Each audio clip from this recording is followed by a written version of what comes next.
गए थे। सारनाथ कार्तिक पूर्णिमा से भगवान मगध गए हैं। मगध के 5 महीने लगे वहाँ जाने में कपिलवस्तु। तो मुझे लगता है कि बुद्ध पूर्णिमा के आसपास भगवान मई जून में पहुँचे हैं, लेकिन वह लोगों की जो है धम दीपावली 15 दिन मतलब 5 महीने पहले की हो गई। भगवान सारनाथ में और पहुँचा दिया भगवान को लोगों ने वहाँ पे कपिलवस्तु पहुँचा दिया, तो उसके आगे धम लगा दिया, धम दीपावली। अभी कुछ लोग कह रहे हैं जो छठ हो रहा ना, कह रहे इसको भी कह रहे हमारा ही है, मतलब छठ मैया को जो है भगवान बुद्ध से जोड़ रहे हैं। ये मुश्किल से अभी 15-20 साल, ज़्यादा से ज़्यादा इसका इतिहास 50 साल पुराना है।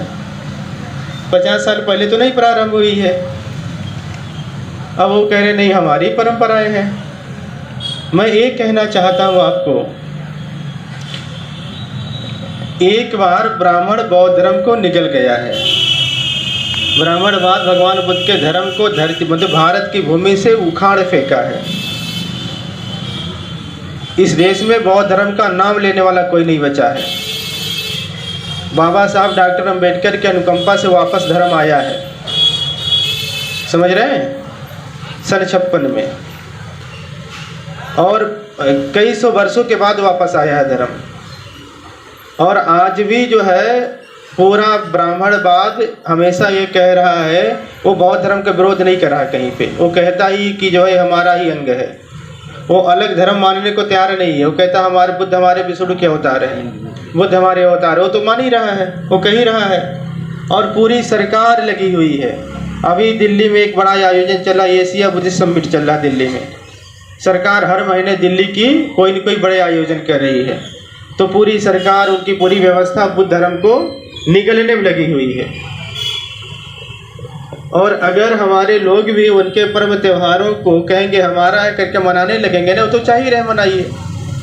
किसी भी वैदिक व्यवस्था के लोगों ने कहा कि आप धम दीपावली मत मनाइए, वो तो कह रहे मनाइए, आप किसी रूप में मनाइए, आप मनाइए, आप सब चीज़ मनाइए, लेकिन किसी रूप में मनाइए, वो तो चाह ही रहे हैं। तो आप अगर मनाना शुरू कर देंगे, उधर जाना शुरू कर देंगे, वो चाह रहा है वही। सरकार चाह रही है कि आप उन्हीं के अंग हैं, उन्हीं के अवतार हैं बुद्ध, आप अलग नहीं है। तो एक दिन मनाते मनाते फिर आप उन्हीं के हो भी जाएंगे, आपको कोई रोक नहीं पाएगा। और मैं फिर कह रहा हूँ, बुद्ध धर्म को अगर बचाया जा सकता है तो बाबा साहब की 22 प्रतिज्ञाओं से बचाया जा सकता है। अगर भारत में दोबारा बुद्ध धर्म को खत्म होने से, नष्ट होने से आप बचा सकते हैं ना, तो केवल 22 प्रतिज्ञाएं बचा सकती हैं। और ये नहीं कि आप उनके पर्व त्योहारों को मना करके उनके साथ जो है लोभ लालच में जा करके, मतलब और भी किसी दबाव में जा करके उनके साथ खड़े होकर के बुद्ध धर्म को बचा सकते, कभी नहीं बचा सकते। तो ये संक्रमण काल है, बहुत बड़ा संक्रमण काल है।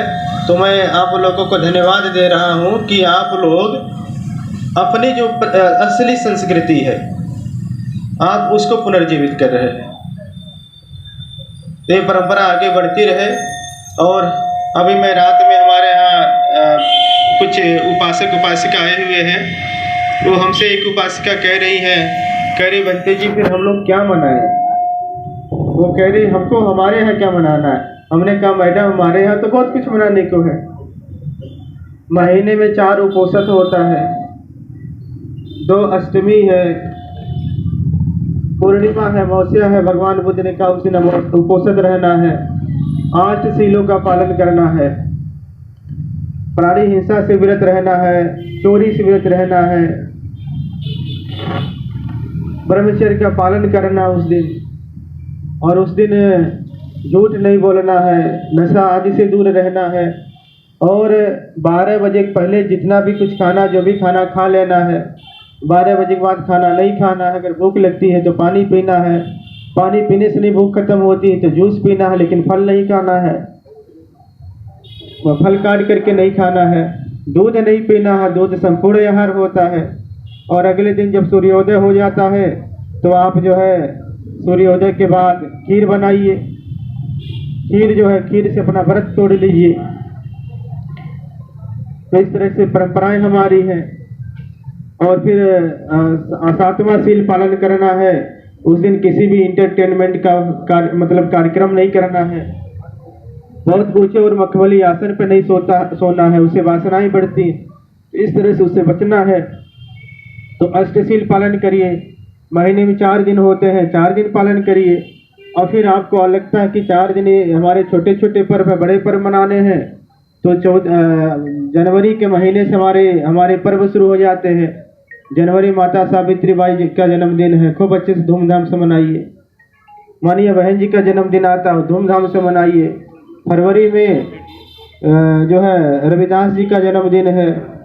मार्च में मानवर कांशीराम साहब का जन्मदिन है। अप्रैल में बाबा साहब का जन्मदिन है। मई में बुद्ध पूर्णिमा आ जाती है। जून से वर्षावास शुरू हो जाता है, जून जुलाई से। तो हर महीने तो हमारे अपने पर्व हैं, अपनी संस्कृतियां हैं। तो अपने पर्व और संस्कृतियों को पुनर्जीवित करने का समय है। तो मैं आप सभी उपासक उपासिकाओं से कहूँगा कि आप भ्रम में मत रहिए। भगवान बुद्ध ने बार बार कहा, कलाम सूत्र में कहा है, किसी बात को इसलिए न मानिए कि बहुत लोग उसको मानते हैं, किसी बात को इसलिए न मानिए जो परंपरा से चली आ रही, किसी बात को इसलिए न मानिए कि वो बहुत धर्म ग्रंथों में लिखी गई है, किसी बात को इसलिए न मानिए कि वो बहुत सारे उसको महापुरुष कह रहे हैं, हमारे जैसे लोग कह रहे हैं। बुद्ध कह रहे हैं किसी बात को तब मानिए जब वो तर्क की कसौटी पे सही उतरे, फिर देखिए मानव के हित में है या नहीं है। अगर मानव के हित में है तो मानना, नहीं तो छोड़ देना है। तो जो परंपराएं रूढ़िगत हो गई हैं उसको छोड़ना है, जो परंपराएं विकृत हो गई उसे छोड़ना है। अगर हमारी भी परंपरा कोई रूढ़िगत हो गई, विकृत हो गई, उसे छोड़ना है।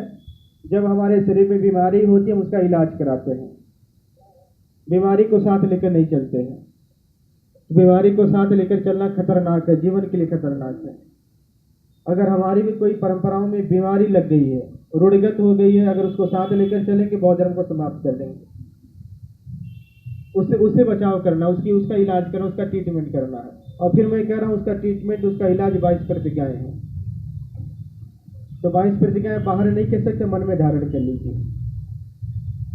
अगर उसे पब्लिक प्रोग्राम में नहीं धारण कर सकते हैं, उसको लगता है कि भाई इसमें विरोधाभास है, तो आप अपने मन में धारण करिए। तो इन्हीं सब बातों के साथ मैं आप सबको धन्यवाद देते हुए